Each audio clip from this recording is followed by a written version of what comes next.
बिस्मिल्लाहिर्रहमानिर्रहीम। आज सोन टॉपिक ये पढ़न क्या थीरोपैटिक इन्वायरमेंट। आज थीरोपैटिक इन्वायरमेंट क्या गो और कर इस्तेमाल थीरोपैटिक इन्वायरमेंट कत हॉस्पिटल्स मज अकिस पेशेंटस दपन creating a therapeutic environment in health care setting create कर थीरोपैटिक इन्वायरमेंट कत हेल्थ केयर सेटिंग मज अत optimizing physical physiological and aesthetic factors to promote healing comfort safety and well-being for patients. Create कर क्या बनान therapeutic environment health care setting मज चाहे तुम हॉस्पिटल क्लिनिकस अत इन्वॉल्व कर ऑप्टिमाइजिंग बनान असल बनान क्या यूजफुल चाहे फिजिकली बनान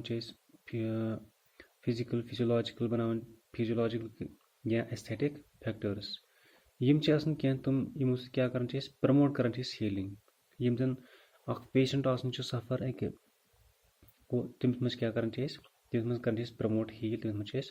मतलब एज केयर कर तमिस बचान तमिस कंफर्ट दिवन तमिस आराम दिवन तमिस safety and well-being for patient और थवन सह वेल-बीइंग कोस पेशेंट ठीक। तो अत क्या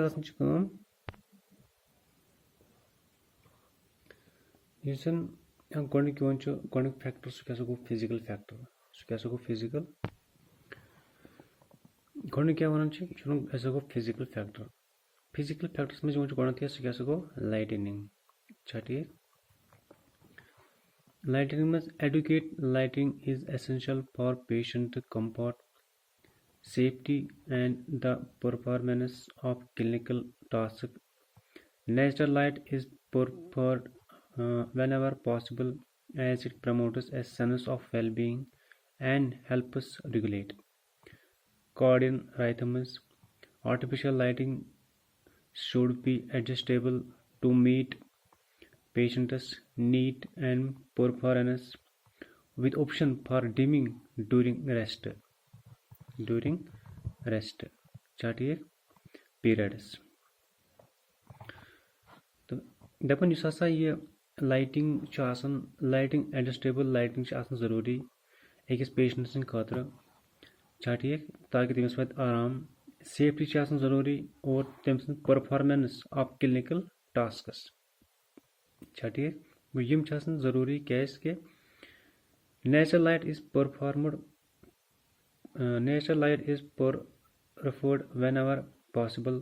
गो गो वो अगर नेचुरल लाइट अगर आफ्ताब लाइट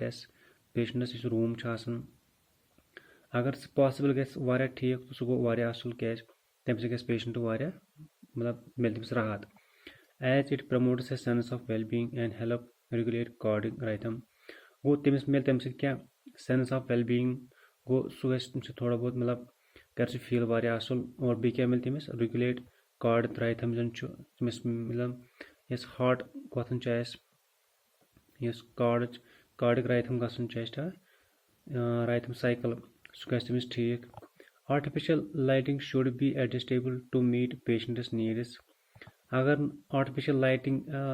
सह गस एडजस्टेबल सह गस ठीक to meet patients need and performance ठीक गो आर्टिफिशियल लाइट जरूरी अगर नेचुरल लाइट बराबर रूमस मज पे कहें ये जन पेशेंट बिहित गो तेल कर क्या लागन artificial light for dimming during rest periods. तो कम सात मतलब कर रेस्ट पीरियड रेस्ट पीरियड दोम चीज क्या गो सह गो टेम्परेचर ठीक दोम क्या दोम temperature maintaining a comfortable temperature range is critical for patients comfort and well-being. The temperature should be regulated to prevent extreme of heat or cold that can cause discomfort or compromise patient health. Individual patient preference and medical condition should be considered when setting room temperature. दपन temperature क्या गो दोयम part इस यवन physical factors मज maintaining a comfortable temperature अस पे maintain थवन कंफर्टेबल टेम्परेचर अस पे बड़ा टेम्परेचर ठीक थवन रेंज हिसाब थवन अच्छा ठीक पेशेंट्स खतर ताकि पेशेंट्स क्या वत पेशेंट्स वत राहत पेशेंट गस ठीक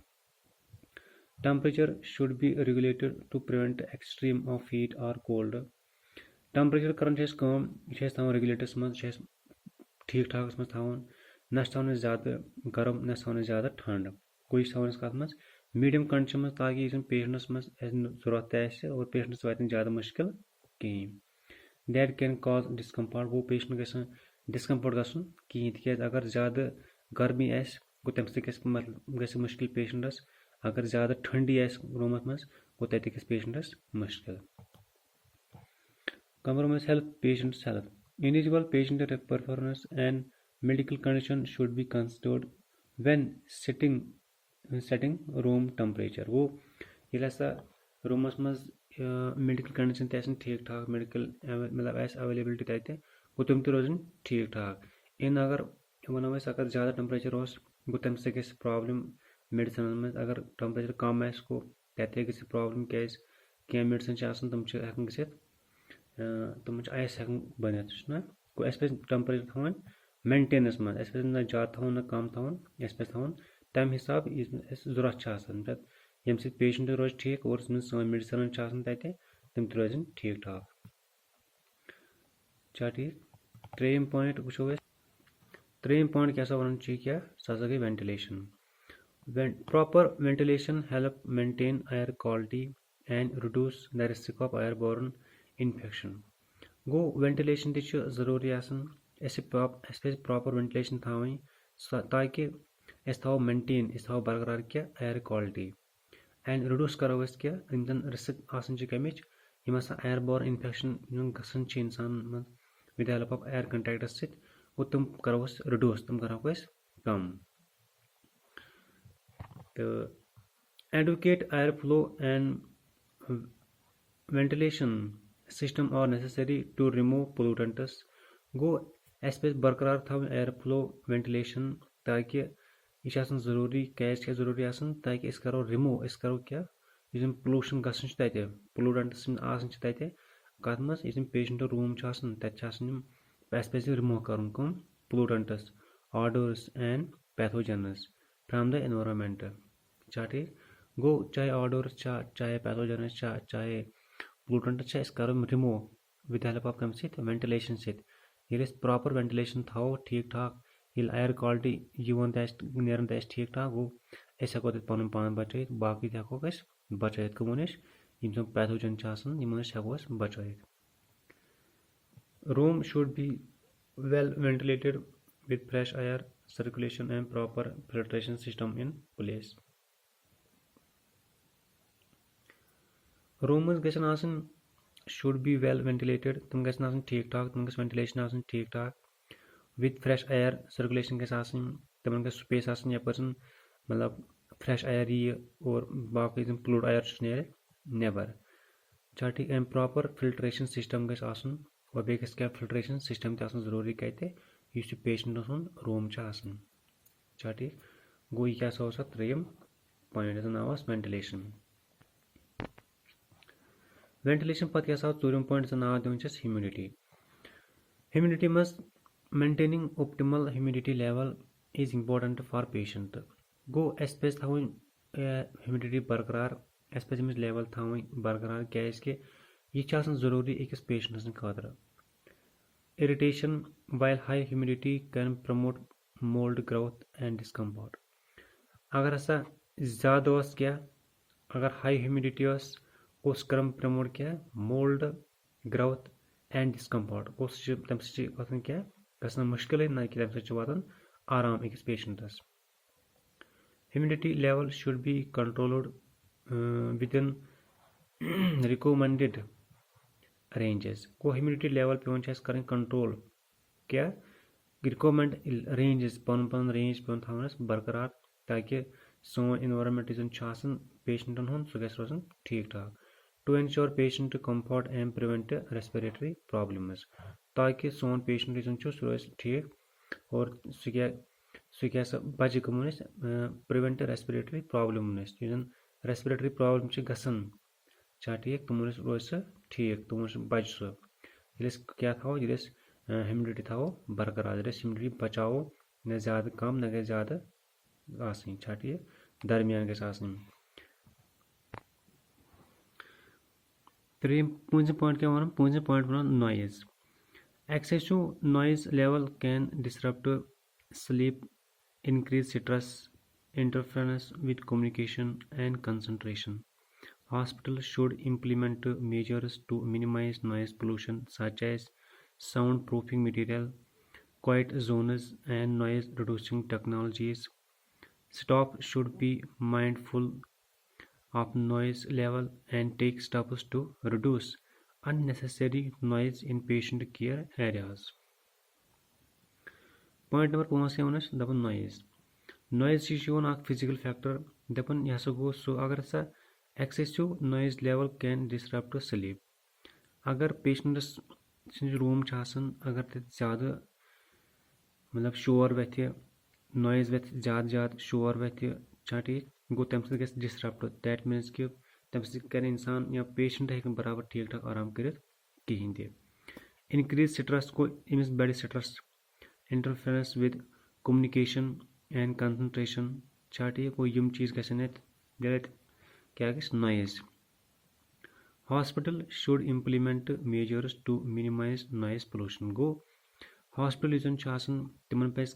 इम्प्लीमेंट कर तिमन पज क्या सह स्टेप तुलन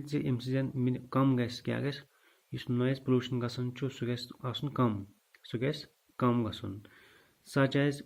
साउंड प्रूफिंग यमन पज कर यम पज तम हिसाब क्या कार्रवाई कर नॉइज पोल्यूशन क्या गस कम